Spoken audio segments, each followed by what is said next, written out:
that are inherently tantric, and they are labeled tantric, even though tantra is a text type from India. I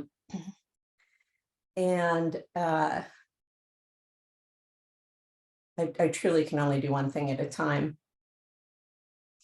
So, oh, this should be interesting, this angle. So the attitude of yin is an attitude of emergence, and it's an attitude of like introspection. So yin compared to yang is more slow, more soft, you know, darker. It's not a binary. And so what is yin for me today, relative to everything I'm experiencing, all the phenomena in my body mind, what is yin today might look different tomorrow, and that's okay. So when I'm facilitating this form, I am generally facilitating floor work because the floor is yin to standing, but we might move a little bit. And I really would love to share with you some of the more tantric practices. So you're welcome to join. You are welcome to record and replay. You are welcome to whatever. This is all for you. I'm giving it away. So I'm going to start seated on a bolster. The prompts I'm using, I'm hoping are somewhat available for folks at home. And I've got it under me just enough to lift my tail so that I can sit comfortably for a bit. This is very available for my body. This is not available for all bodies. If you have a body that this is not available in, you could sit a different way. You could sit on a chair. That might give you the support. And then we'll get to the floor soon, all right?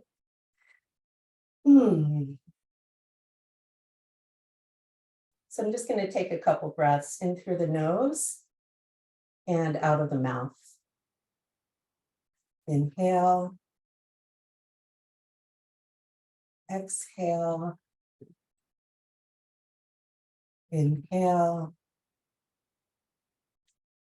And exhale. And you'll notice my eyes do tend to close when I'm in this form. Inhale. And one more. Bringing one hand to belly, one hand to heart. So please just understand this is what my body does when I'm in this form. You don't have to keep your eyes open. You don't have to do anything that doesn't feel good.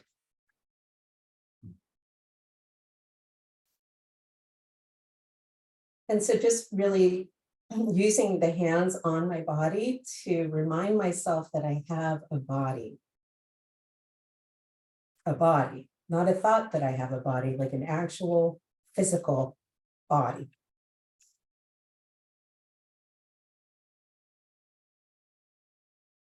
And it's a light touch so that over time I've been able to cultivate a skill where I can give feedback to and from my body with my hands. This is one of the ways that I can work energetically with folks, but just with myself and with yourself. And then offering positive regards. I got a little smile on my lips.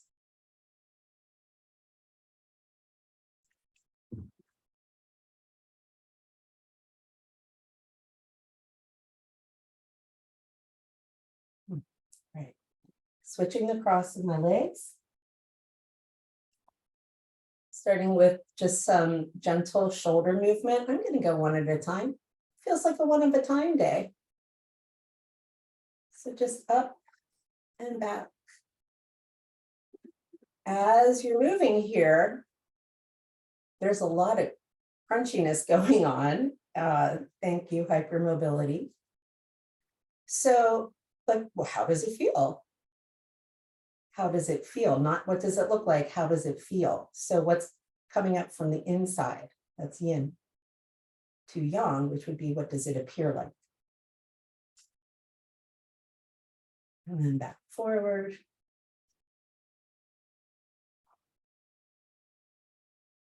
You can see my arms are starting to get in the action here.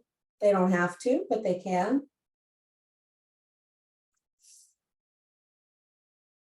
Back into center. Then coordinating movement with breath is going to get cut off on one of these devices, but I think you'll be able to follow. So inhaling your arms overhead, bring your palms together. As you exhale, your hands come to heart center. Very simple. Inhaling your arms up. So if it's available, exhale arms down. You could play with inhaling through your nose and exhaling through your mouth. And just see how it goes.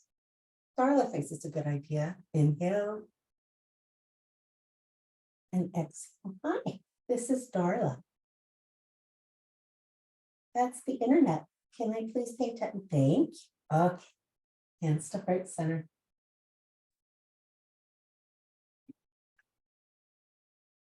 Bringing my hands to my knees now.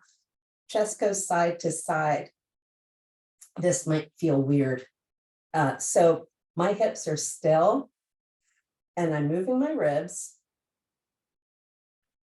No, you are not seeing things. I only have one breast. It's very apparent right now. So moving side to side, I'm able to check in with how available is my spine. Today it's feeling pretty available. Yesterday I felt like a stiff board. And both ways are perfectly fine. They're totally okay. I can go frontwards and backwards, and it's the same kind of thing. Like, just seeing how it feels. There's no specific right way. You're not necessarily obligated to a certain experience or sensation, though I would encourage you to maintain a yin attitude. And a yin attitude says, I'm just going to stay well within my window of tolerance.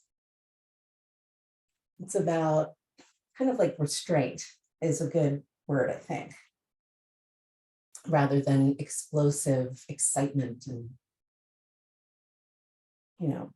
externally big. There we go. Nice. Back to center.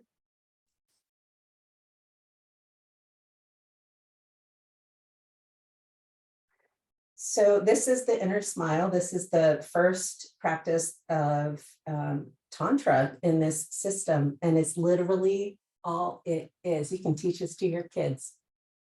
Smile towards self. And we did it a little bit at the very beginning. And I'd like to introduce you to your 3 Dantian. These are the primary energy centers in this form. There's one in the center of your brain. So if you're familiar with the chakra system, we would be in the 6th and 7th zone here. Dantian are constitutionally a bit different, but this upper Dantian is in a very similar place. And so send your smile to your brain. If Dantian and chakras are like, what the fuck does that word mean? Brain, smile to your brain, your actual, like that thing that makes all this happen. So this is called the Crystal Palace.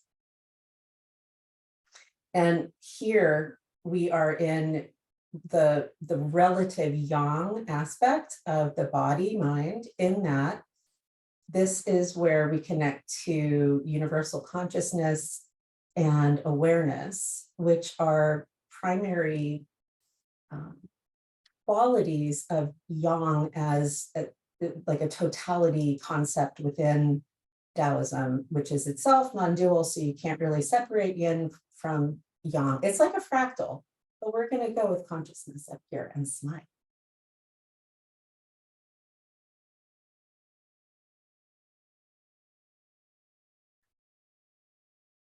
Crimson Palace.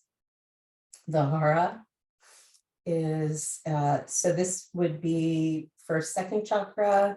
This is the seat of Jing. This is the earth energy. This is feminine energy. This is creation. This is arousal. This is every time you hear a trauma specialist talk about bottom up, they're talking about bottom up. So in this system, we can start here in the viscera with a smile. I do have correlating and other evidence that I can share, which is why I believe this to be true. I didn't make it up. So smiling here.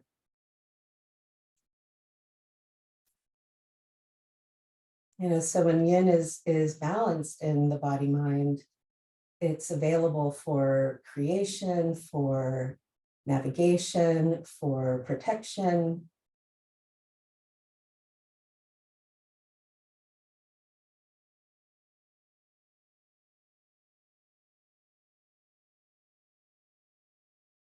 And then smiling towards the heart center, seat of qi. This is universal energy. And so you might know this as prana or ki or universal life force. When I've been in conversations with folks who are operating in different systems, I often hear soul here, like they relate to it as soul. So you can relate to this any way you want. You could relate to it as your actual physical beating heart. When I first started this in this system, I was so disconnected from my body that it was much more available for me to go to the actual organs rather than these ideas around the organs when I first began. So this can be a very deeply embodied and somatic way to work with your body mind.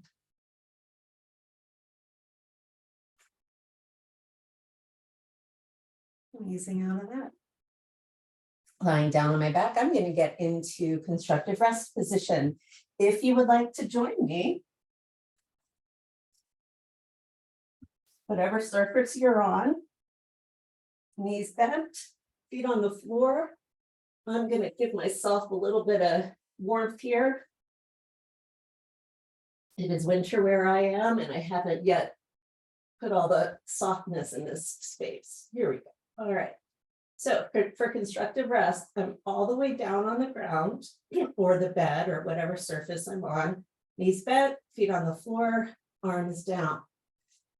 Take a look at my chin here. Do you see how it's facing all the way up towards the ceiling? I'm exaggerating. Rather than that, so that my chest, my shoulders can be better connected to the ground, just lengthening the back of the neck. And for a lot of us, I am one, because I am in such a relationship with my phone, this alone can feel kind of strange. It's not how my neck typically goes these days. So I'm just smiling to the resistance in the back. Here we go. Nice. And that smile, when Mantak Chia taught me about it, he was talking about it like, you know, we offer this kindness towards wounded animals, towards strangers, towards people we love, towards so much. Do we offer it to ourselves? And I was like, well, that's calling me out in a very real way, Mr. Chia. So what he suggested, and I did find that it works, what he suggested is just offer the kindness and let the rest do itself. So just offer kindness.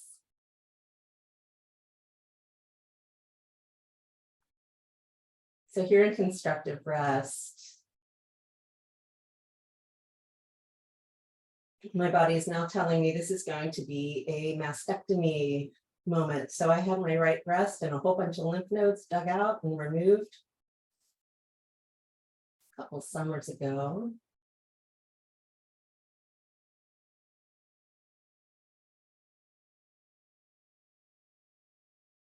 So that's where I'm going to be directing my smile. As you're here, you might find that there's a situation or a part of you, your physical, actual self, that could use just a little bit of extra or maybe tending to, right? And just offer it positive regard. I live with widespread chronic pain. I do not offer my widespread chronic pain regard. I offer a location in my body regard. So you could play with both.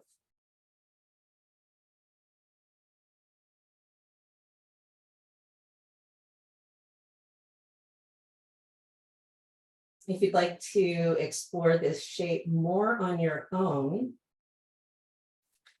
you can stay here for like 15 minutes if you want to. And at some point, your psoas, the muscle that goes from your hip flexors through here to your spine, it's going to start relaxing. And stuff might happen. You might feel some tremoring, you might feel some relief, you might cry. And the agency you have is when that comes up, am I going to be with it? Do I want to change it? We're not going for that right now. Just here, relating to the ground.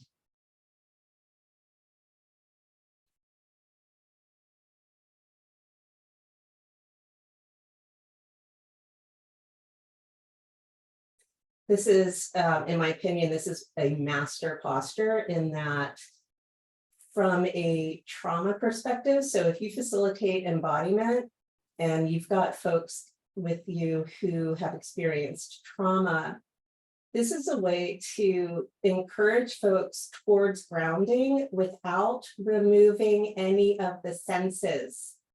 Without removing any of the senses. Eyes can be open, ears can be open, head can move, front of the body is open, right? If I'm in a forward fold, senses are not open. If I'm on my belly, senses are not open. Oddly enough, with the knees bent, I believe this also tells my body I could get up much easier than if my legs are straight. That's just me. And this is a fantastic posture for grounding if your student or client is resolving something big.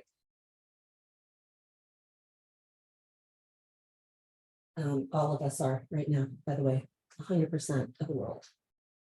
So separating feet a little bit more. These are, call them TikTok windshield wiper knee things. How about that? Highly technical term. And the idea here is to just bring a little movement into the pelvis. I am keeping shoulders on the ground. You'll see this seat is lifting up, and I'm okay with that because it's not aggravating ankles or knees. So when you start moving like this, in my opinion and experience, if the ankles and knees start talking, that would be a moment to adjust. Because if yin is a more restrained way to work, bring your knees to one side and let them stay there. If yin is a more restrained way to work, and the idea is to be operating within your capacity, well within the window of tolerance, why would I invite more discomfort into my already body? Makes no sense. Not in this context.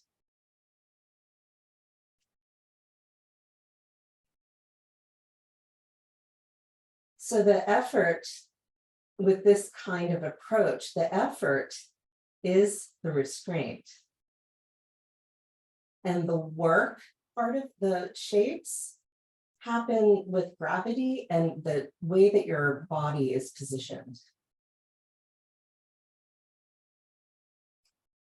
Some people in this area of yin yoga, there is a very strong thread, a narrative that in order to be yin, the practice, not the shape, the practice is defined by long holds on the floor for 3 to 5 minutes, depending on how symmetric the shape is. And that's it. That's how we define yin. That is not how I define yin.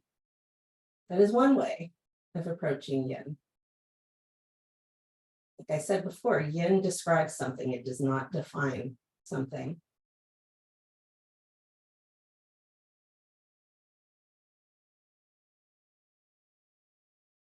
And so what I'm noticing as I'm here is I'm just feeling a little bit of a moment on my hip here. Sometimes I feel it in my back. If I feel it too much in my low back, I do less posture. That's just because of the history of my low back. So now my knee's starting to talk, and that means I need to change.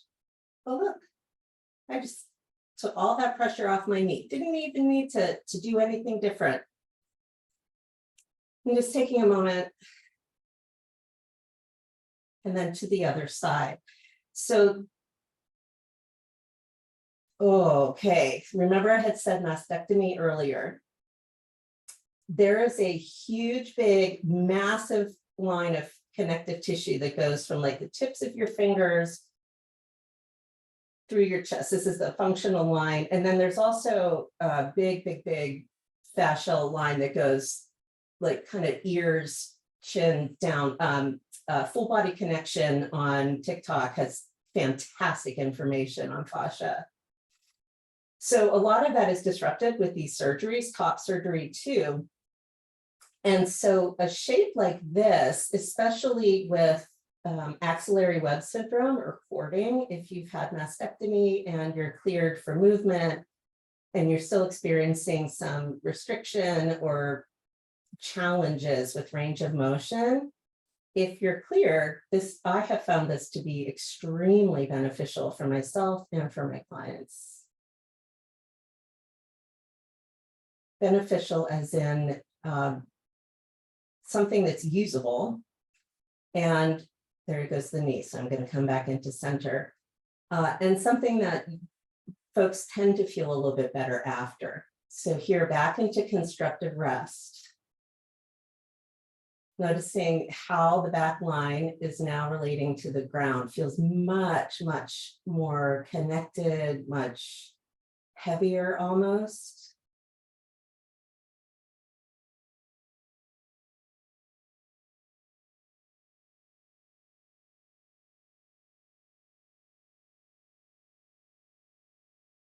So here's another tantric moment that you can or cannot do if you want or don't want. Flat palms, belly. So belly button a little bit below the belly. And all I'm doing, I'm smiling. Just giving it a little bit of a rub. Just round in a circle.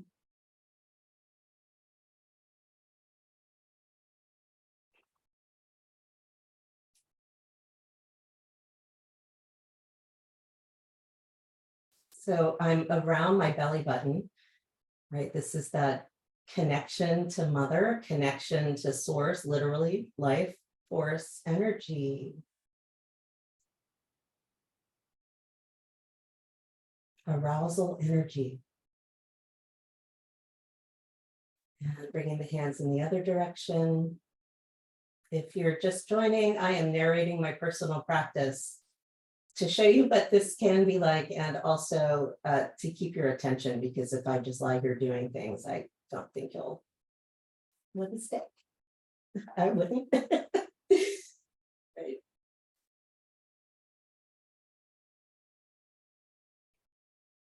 And now I'm just putting a little bit of pressure here with my fingers, this part of my fingers, a little bit lower towards my pubic bone. And all I'm doing is pressing enough that, okay, I can feel that my hands are there and I'm smiling. That's it.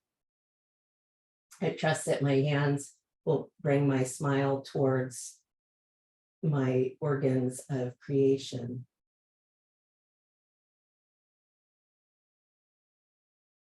So you can see this is like super pleasant. It is G-rated. This is it's the attitude is wholesome. Like arousal energy is wholesome. It's okay to have a feeling. It's okay to be aroused. It's natural. It's necessary.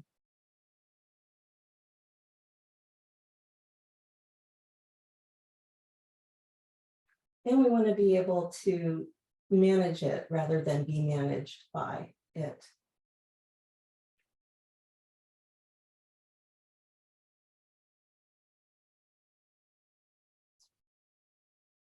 And coming on out of that, back into constructive rest.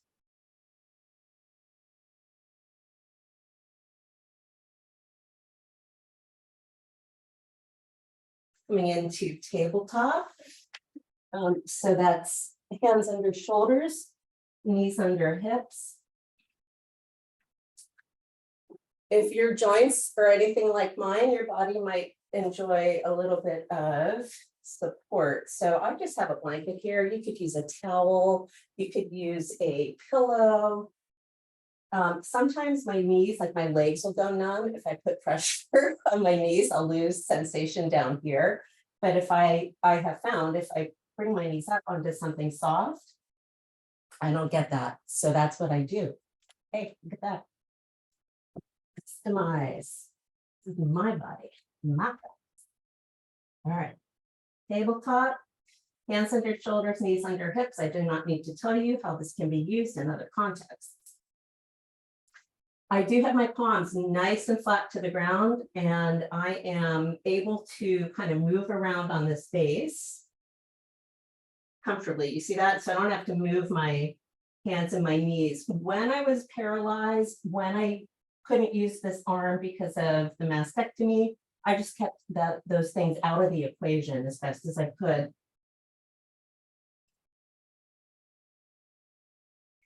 This is super, super slow, cow and cat.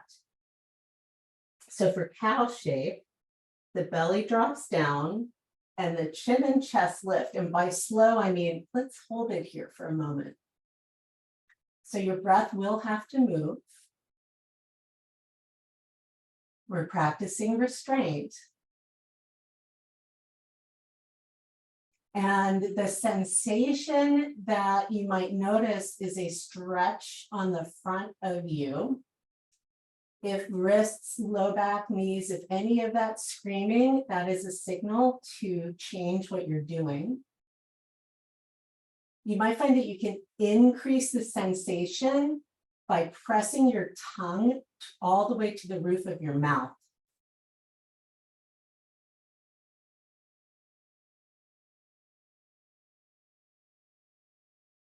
And for cat, for the angry cat, tucking the chin around the spine. So holding this, hi, sweetheart. That's Starla. Yeah, you're such a good girl. So pushing down here.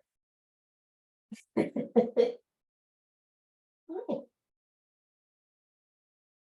She's very, you're so cute. Say hi to the internet again. And now moving with breath. Inhale, belly drops. Exhale, chin and chest lift. Bring me something and I'll throw it for you. Inhale, belly drops. Exhale, chin tucks. And then to sort of activate and remind this creation, the center of creation, that I am in favor of it feeling good and open and available, I'm going to start moving around in circles and stuff. So you can look side to side, barrel roll your chest.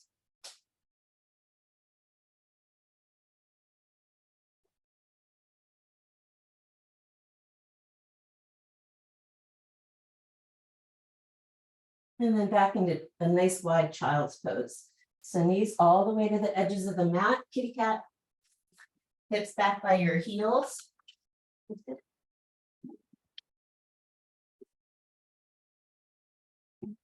And arms come forward. If your knees don't want to do this, You could take this on your belly. You could lie down on your back. You could do something different. You could skip it all together. I have two rules. I have two rules when I teach public classes. You have to breathe, and you are in charge. Those are the rules.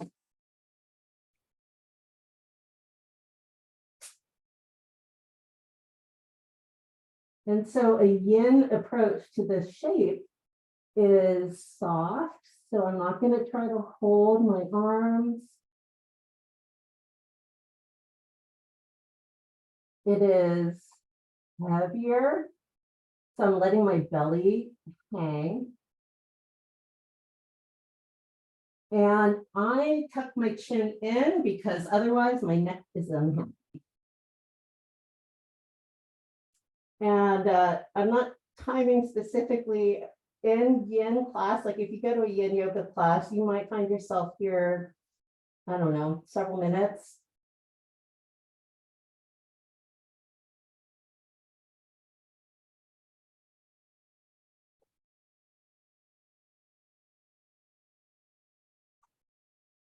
This shape is often offered in flowing forms. If you go to a vinyasa class or a power yoga class, this shape is often offered as a way to rest. If you need to take a break during the standing series when folks are moving a bunch. So back to this trauma thing, you'll note this posture takes my senses out. So if you offer this shape and somebody does something else, leave them alone, please. They probably have a reason.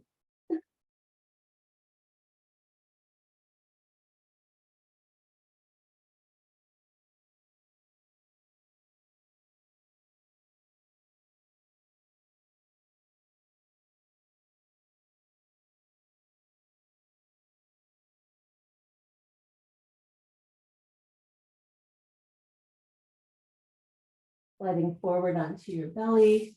Next is Sphinx pose. I had a lovely conversation, truly a nice conversation. I'll do it this way so you can see better, with a teacher online about this definition of yin just being lie, still, and suffer.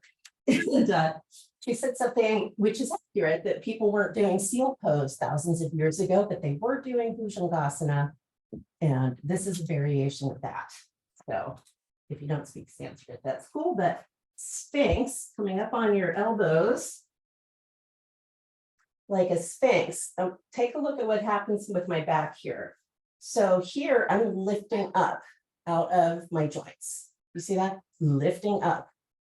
I've got some action happening in my legs. I'm holding it. So in an active yang expression, more active, that's what this is going to look like. But this is yin. Yeah, so we're just going to chill with Darla. Did you see that? And then I can let my chin be wherever I want it. And holding here for a few minutes. So I'd like to introduce you to your kidneys. With this extension in the front line, we're getting a little bit of a squeezing here in the low back, yeah? In this system, kidneys are the seat of like gentleness and calm and fear and shock, like that super surprise. And when these emotions are in homeostasis, when they're in balance, all is good. Sometimes they're not in balance. Always, it is an excellent idea to be inviting balance. So the Taoists, years and years before acupuncture even, there is a breath associated with the kidneys and the arousal energy of fear and calm. And I'm combining metaphors here. This would typically be done sitting in a chair, but here, just as an introduction, it's breathing in, get out, breathing in, calm, and letting go of shock and fear with chew. Thank you. Inhaling calm. Exhale shock with a couple more.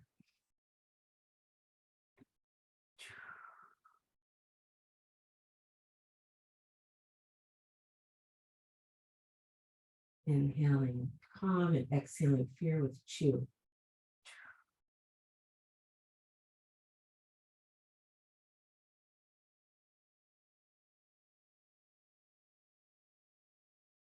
And then as we're here in this shape over time, stuff's going to arise. Thoughts will arise, sensations will arise, reactions will, all kinds of stuff might come up.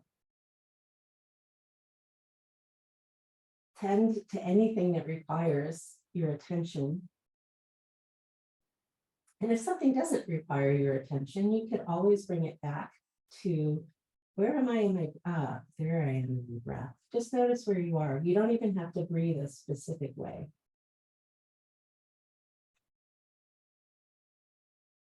I'm in my way for my next shape. Did you know that? Yeah. What are we going to do?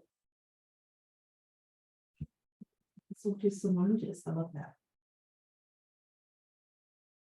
All right, come down onto your belly. Make a pillow with your hands. Rest your head on your pillow. I am not going to make my cat a pillow. Thank you. And then just a little bit of rocking and rolling here can sort of start to relax into the low back. Hi. You're so sweet. Who raised you? You get to be so sweet. Like popping your feet.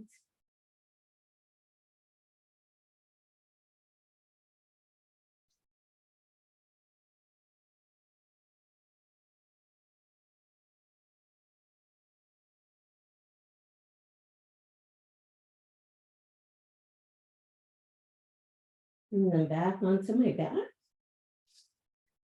For a low, actually, let's do some legs. Yes, and then this man doesn't have to move. So I have a strap here. You could also use like a bathrobe belt. I've got a little bit of support under my neck here just to keep my head happy. Starting in constructive rest. So you just came out of the back bend. So let's give the body a moment here. Restraint. So I keep saying restraint. One of the primary key values, one of the core values of Tao is moderation. And as leaders, from a governance perspective, the invitation is to practice restraint.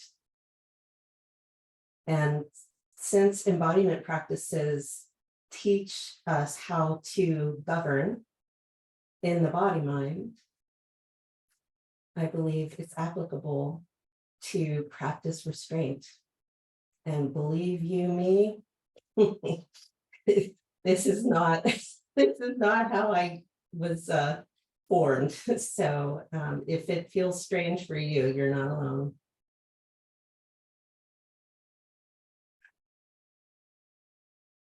So for a hamstring moment, here is a strap, here is a foot. Where you put the strap on your foot will change your experience. So in the arch, you see how I can move my foot, point and flex. So that would give me more options for how much intensity I want to bring into the stretch. I'll show you in a sec. On the ball of the foot, fewer options because that's going to flex your foot from the outgo, from the beginning. So starting with the arch of the foot, I'm going to keep this foot on the ground because I can tell if I do this, I'm going to lose stability. This is it. This is where my leg goes for, I have sensation in the back of my leg. For some folks, it's going to be here. For some, it's going to be here. For some, you'll be here. And guess what? All of that is the right way because it's the way that gives you the sensation. That's the one that counts. Right, baby girl?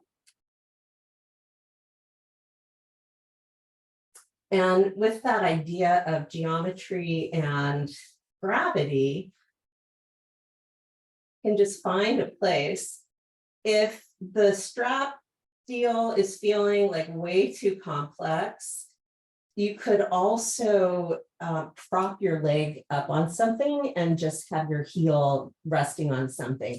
If you do that, pay attention to this, because those of us who are hypermobile, we're not going for the hypermobile stretch. So we're going for a sensation between the joints here more than at the joint. And for hypermobility, depending on how that expresses in your body, that might not even be a reasonable suggestion, because who knows how you experience sensation.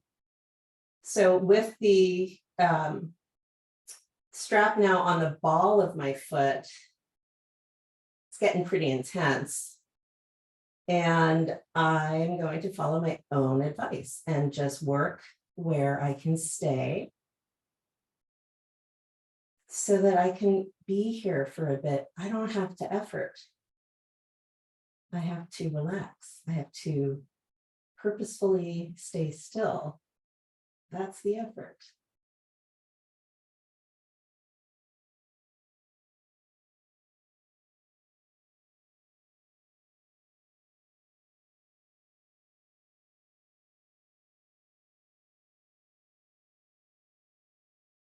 So after a bit, some sensation will change. You'll feel a little bit of relaxation. You might feel more intensity.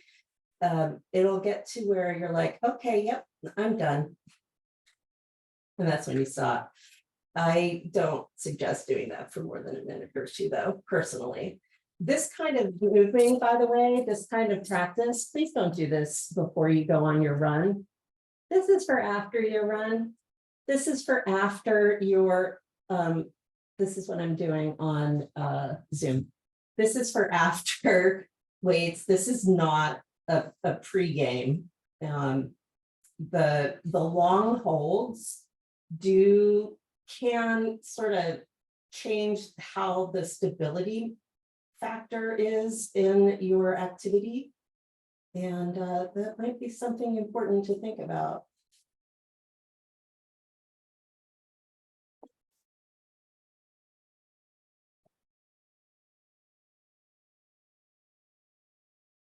So if arousal, back to this tantric aspect, if arousal is only being aware of something that's coming up, it doesn't have to be erotic, does it? It can be anger. It could be becoming aware of being triggered. It could be waking up in the morning. It could be eating something and getting like wasabi up your nose. Like it could be so much.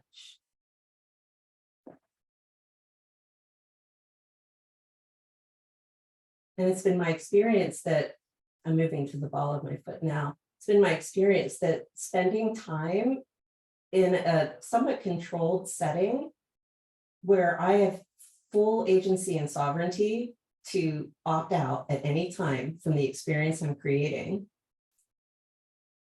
Oh, yes, ma'am.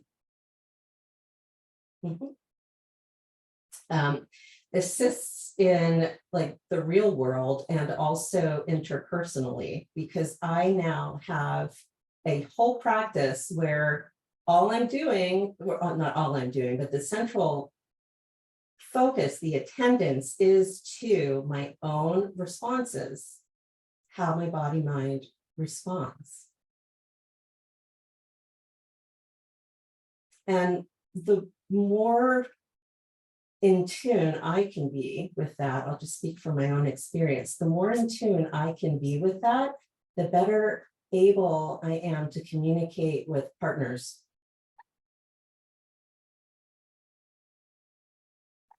Okay. Back into constructive rest.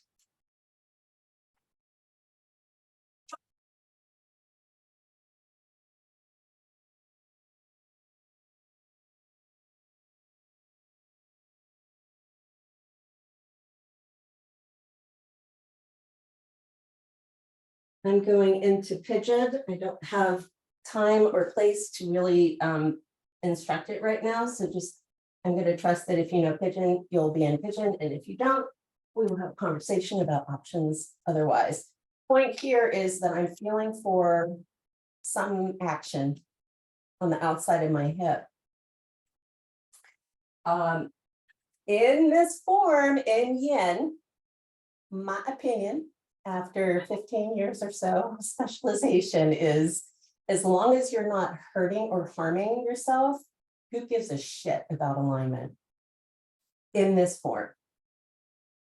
Only here. So like if this is where I feel the stretch and I'm not in proper form, I'm going to stay here. That is me. Your instructor might have a different approach. And what's really great about all the voices is you can experience so much variety and find the spaces and the places and the voices and the approaches, find the ones that you resonate with.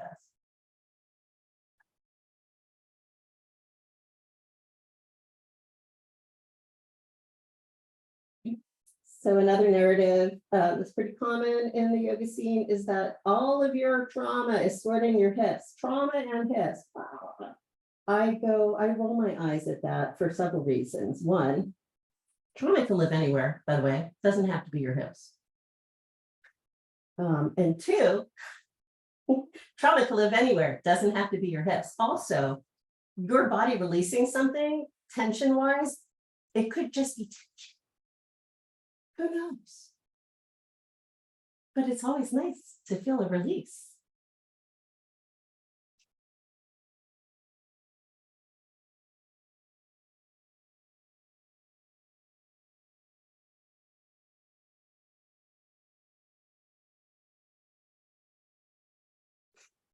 Pressing myself up. Have you ever heard people say that they have tight hips and then do something like that? This is double pigeon. So this is the forward leg I just had. I'm crossing the other foot over. Yes, my hips are flexi stretchy. I haven't done this in 2 years. If this is not available, which it isn't for most folks, hey, guess what? This is genetics here, okay? My flippin' father had a perfect fifth position his whole life. So you can do that for yourself. You can do this, you can do all kinds of things, but the doubling up here and then flexing the feet is giving this external rotation here. Flexing the feet a bit is helping my knees just stay nice and happy. And then you can increase the sensation by coming. If you want to do that, you can.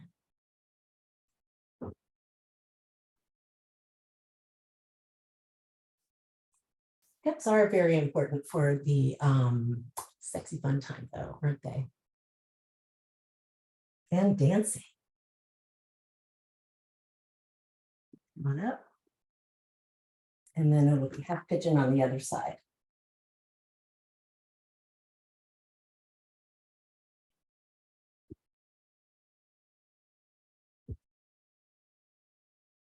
When I was doing a great deal of educating in the sex positive space in the BDSM scene, and here so you can see me, I often did mini yin moments before like super intense, especially rope suspension. If I was doing a bunch of suspension work and was going to be in like multiple transitions, hanging from one leg in the split or stuff like that, this is helpful there.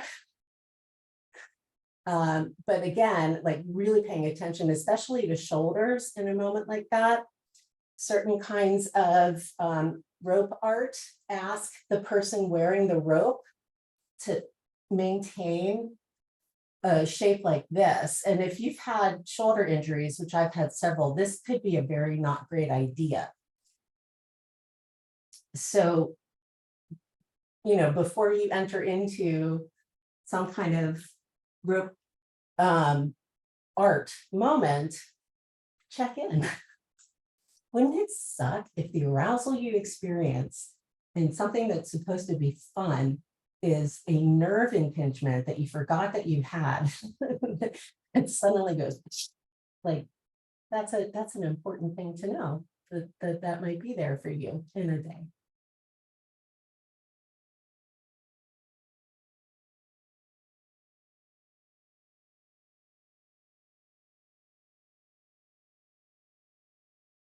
And then here's double pigeon.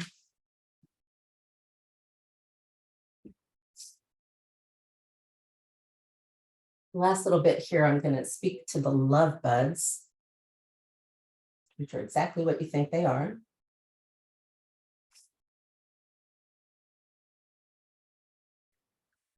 So for people who have female body parts, mammary glands, vulva, that, there are a whole set of practices just for those of us with this kind of body, because remember when I was talking about Jing, the energy that we're born with, the energy of the earth, ovaries, they never deplete because we have all the eggs that we're born with. We have them.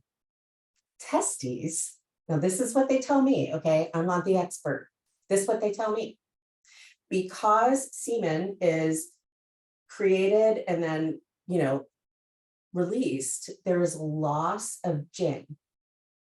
Let me speak to the wellness to supremacy pipeline for a moment here. All of this bullshit about no nut, whatever, I believe is appropriated from these ideas. These ideas are rooted in, they are rooted in liberation. They are rooted in connection. They are rooted in kindness. They are not rooted in control. And this whole like no nut, do whatever, what I get from that when I hear people speak to it, it sounds like control and shame. It does not sound like I am doing something consciously, intentionally, and purposefully for my benefit. That is different, to be able to separate the big E from the big O. And I am not going to do this. It is wrong. It is bad. It is blah, blah, blah, blah, blah. They're different. But the practice is the same. You're doing the same thing. So as you're introduced to these concepts, how are people framing them? Are you being invited to be controlled, or are you being invited to be free? Like, pretty simple. Okay, so love bud massage. I'm going to only work on the mastectomy side for obvious reasons, because otherwise the internet will not like me. So coming back to this smile.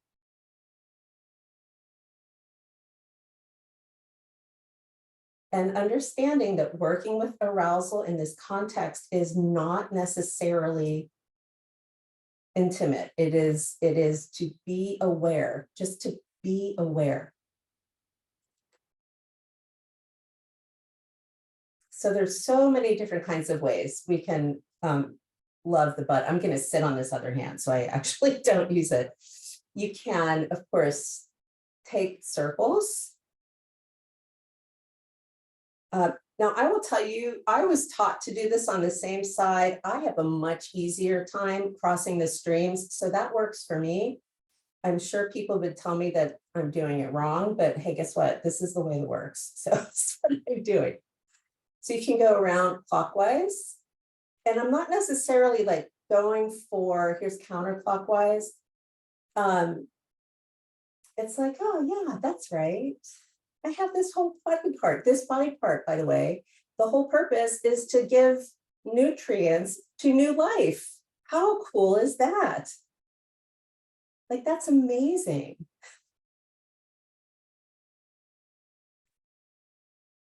Can go side to side. So for mastectomy folks, I like to go on either side of my scar.